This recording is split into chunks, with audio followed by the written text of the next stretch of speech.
الله الرحمن الرحيم نحمده ونصلي على رسوله الكريم اما بعد اے سورۃ فاتحہ کا دوسرا سبق ہر مسئلے کا حل۔ اللہ تعالیٰ نے اپنے پیارے بندوں کی ترجمانی فرمائی۔ بندے اللہ تعالیٰ سے کس طرح مانگے، کیا مانگے، کیسے مانگے، یہ اللہ تعالیٰ نے سورۃ فاتحہ میں سکھایا۔ اللہ تعالیٰ نے اپنے الفاظ میں اپنے بندوں کی طرف سے درخواست بنائی۔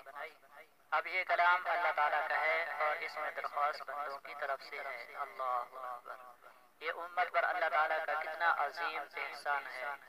اسی لیے تو سورۃ فاتحہ ہر مسئلے کا حل ہے، ہر تالے کی چابی ہے اور ہر کو کھولنے والی ہے۔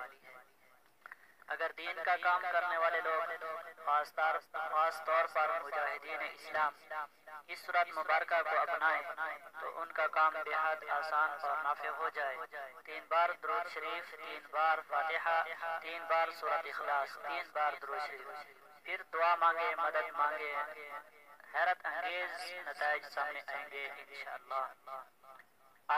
سب حمد تعریف للہ، اللہ تعالیٰ کے لیے، رب العالمین جو پروردگار ہے تمام جہانوں کا۔